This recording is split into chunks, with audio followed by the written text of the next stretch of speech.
Whew. Well, it's been a minute. We were last working on getting the Scorpion go-kart, the Scorpion RT from American Sportworks, pulled back together. And then the summer ended and it got cold and I lost the daylight. We now lose the light pretty early and the weekends haven't been great. So we got a little bit of a shot to get going here, but for those of you that have been following along for a while, we're doing it. We're finally doing it. We're finally putting this blaster build together. Been a bit of a journey on the blaster. It came in milk crates, got it put together, got it up and running, ran it for a winter, tore it apart as the warm weather came in, and then I didn't do anything with it all warm weather. So I've built it once outside in the cold now, freezing fingers, and I'm gonna do it again outside in the cold now, freezing fingers. So I have boxes upon boxes that I have got to start going through, getting organized. So let me clean this up a little bit. Let me start walking you through what we have going on here, because this has been about 2 years of accumulating parts, because this blaster is not just a factory blaster. This one's getting built, soup to nuts motor. This one is my shot at really building one up here. So let me clean this up and let's start talking our way through.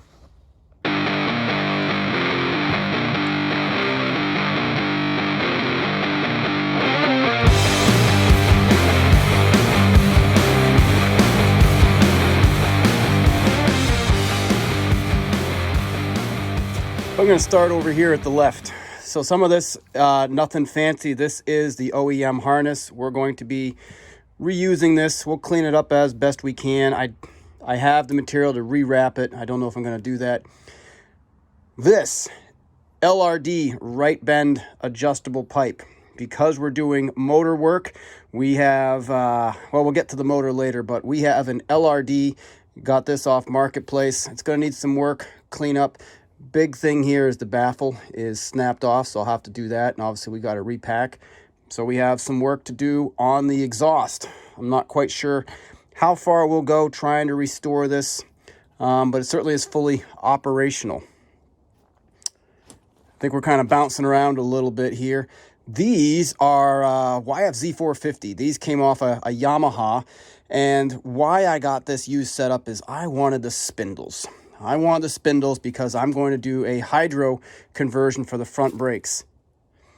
The frame, this is a first generation frames. The first generations did not have hydro brakes. They had what you'll see behind me. It has the drums on my other blaster. Cable pull, yeah. So this gives us the spindles. We're not reusing these bearings. We have bearings set from all balls for the spindles. Let's see, this is a swing arm. Yep, swing arm bearing rebuild kit. For calipers, these are not Yamaha OEM. These are the Matic name brand. They're, you know, I've heard okay things about them. I believe they're kind of a middle ground. We're going to give these a shot and run them. I've seen other guys running them. They're holding fine, but it's just recognize these are not an OEM. But I believe they're going to treat me fine. We also have the brake lines. These are a longer brake line. And the reason for a longer brake line is we're not running these Yamaha A-arms, just the spindles. In this box, we have Alba +3 +1. Pull out this top one here. Not top one, bottom one. But when I say +3, that's going to be the length here. It's 3 inches longer than the stock. You know what? We're going to walk this over. This looks like a front right. I mean, clearly, even as it's kind of, you know, I'm kind of sort of holding it there, but you can certainly see it's the best shot. Distance there. The other thing, when they say a +1, you know, that's it leaning forward. So you're going to extend your wheelbase by 1 inch. So in theory, when this bolts up, and once I get it bolted correctly, this actually, I might have this on the wrong side. This may actually be my front left. Well, boy, when we get to put this together, we're gonna have to make sure we get all this right. But this would be on the bottom, but in theory, a little tough to see when you're looking straight down over here, but it should be lengthening your wheel, pulling it forward 1 inch from stock factory. So I'll have to put these specs kind of down on the side there. I can't quite remember off the top of my head. It's been a while now if the blaster is a 42 or 43 inch stance OEM on that front end width, and we're going +3 on each side, adding 6, that could be 49 inches. That's the width of a full-size race quad there. So that sounds about right. So that brings us to the, well, let's keep talking about the front suspension here, because really to get your ride right, you've really got to invest in getting, suspension ride. You really got to try and get that before you get into really building up the motor. I can only imagine having a great motor and then lousy suspension. What we have, so moving from front brakes, spindles, hydraulic brakes, let's hop over here. These are rebuilt work shocks. It's not the best thing you can put on the front. There are absolutely better shocks. These have been rebuilt. They've been revalved for a 215-pound rider. I am not 215 pounds, even with all my gear on. That'd be quite a day if I was pushing 215 pounds. So those are going to be a little bit stiffer. I may have to have work done, revalve them, but that's where we're going to start. 215 pounds valved, long travel.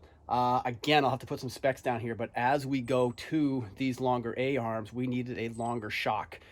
Yeah, and I'll have to get you those details as we get deeper into the build here.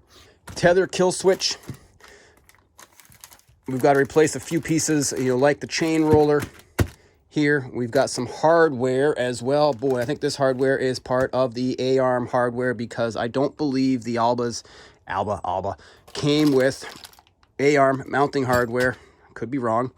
Also, we do have HPM products all over here. If you're paying attention, the gussets, this frame, we welded the gussets in, then it took this to powder coat. This went down to a Race Metal Smiths, a local powder coat metal fabricating shop down here. They did some great work for me.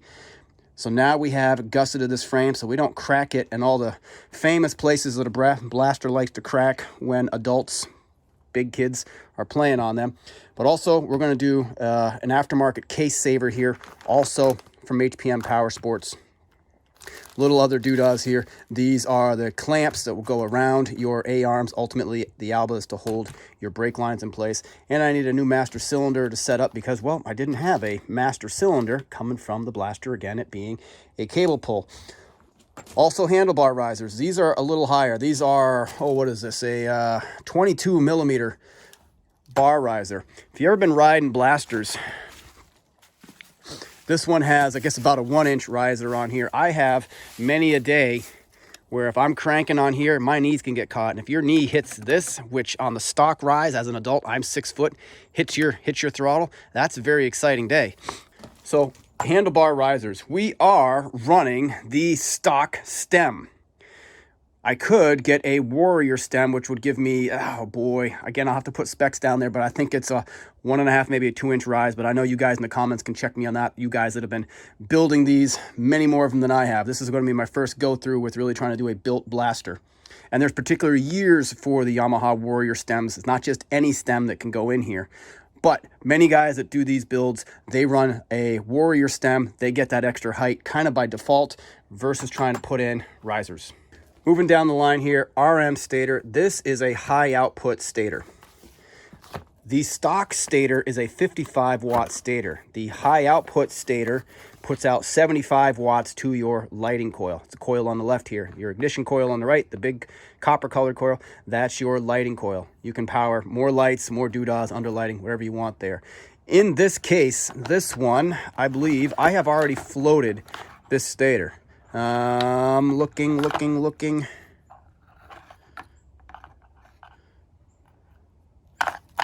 And I've got an extra piece in here to tell you about as well. Let me just uncoil this and talk you through it. So I have a whole video on how to float a stator, but essentially we have put another wire into this harness, and it's this black wire here.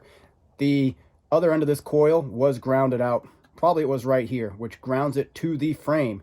The original stator is an AC system, which is not great for LED lights, charging systems trying to run off a battery. So we have now pulled the ground away from grounding to the frame, which made it AC, and we've run that ground back into the loom. Separate. So we have two separate systems. The ignition system is going to be AC. The lights, electrical system for the rest of this is going to be DC. What you are looking at here, this is a golf cart regulator. This is going to charge a battery. So up under the seat, we're going to put a small battery, and then we'll run off here to do our lights. So we will have an actual charging system like you've seen on other modern day ATVs. So that floating of the stator is already done. We also have a Trail Tech digital gauge. Actually decided to get this in. This should give me speedometer, hours on the motor, hours on the top end, leading to a rebuild. Never installed one of these before, but interested to see how this, and this is the Vapor model 752-120. Pretty curious. Speed, tack, temp, and time. I do have a skid plate. This is for the rear swing arm. I've started trying to clean up that I think I'm going to reuse. Yet to see. Now I'll come around to this box. This is from CTI. And CTI makes a conversion kit for the rear brakes. On the this Gen 1 blasters, also the rear brakes, they are cable pull. They're not great. CTI, great company. They sell this kit. You can bolt right on. This is a full bolt-on kit. Even going right down to the brake pedal. Everything I need right here.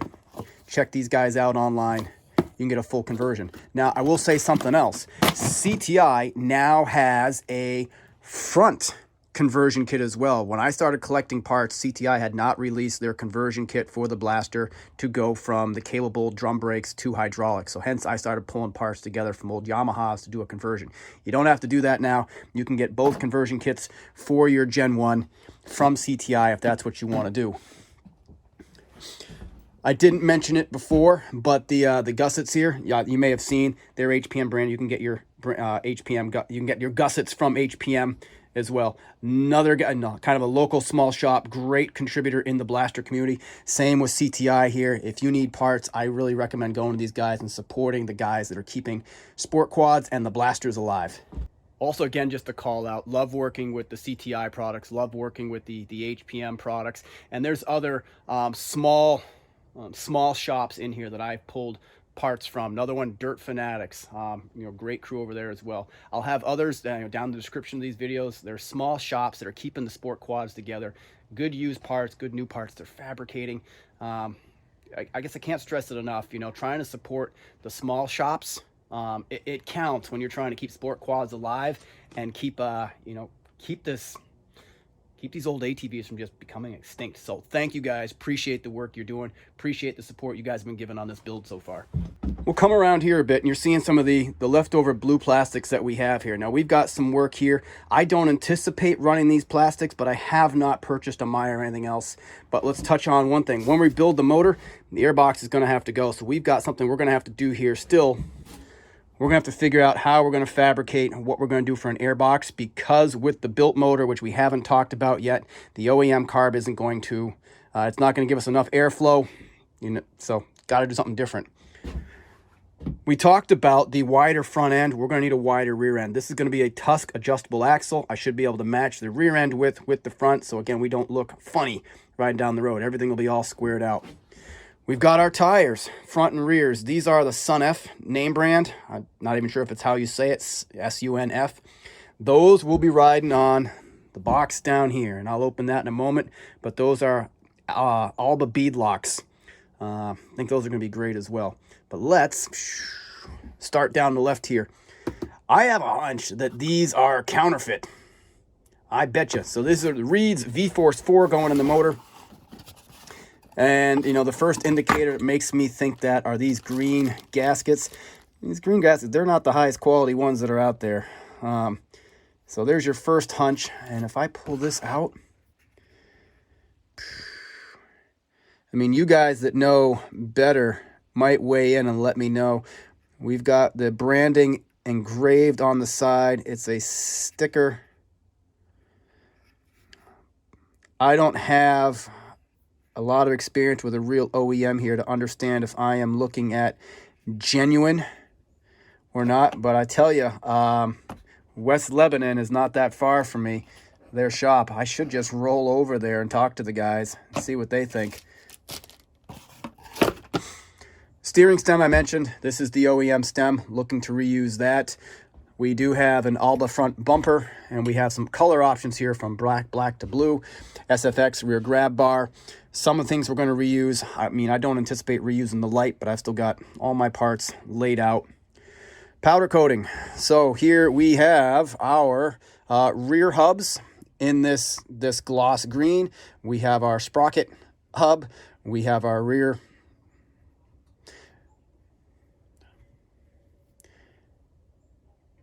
I'll call that a sprocket hub. Just had a brain blank there. We have our rear carrier. We have new bearings in here. This has also been drilled and tapped for a Zerk fitting so that I can grease. The other one, I had to get this one used because the one that I took off when I was disassembling never was able to get the spacer out. I could never get the axle out, and I worked at it. I think it's in one of my videos.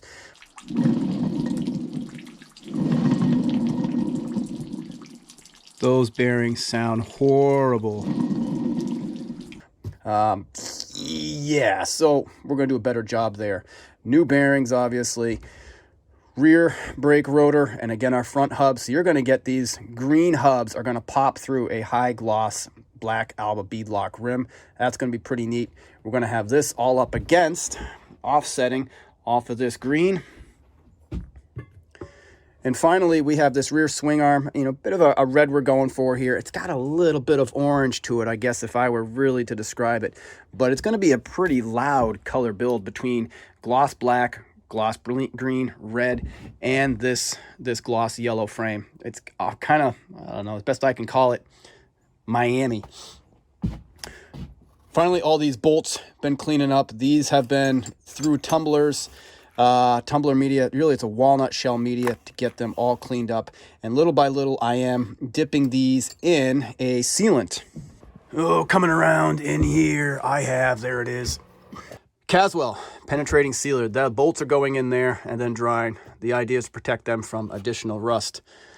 We'll talk more about the motor in another video. And, head, porting jobs, all of that, everything that's gone on for that as we get through the rest of these parts.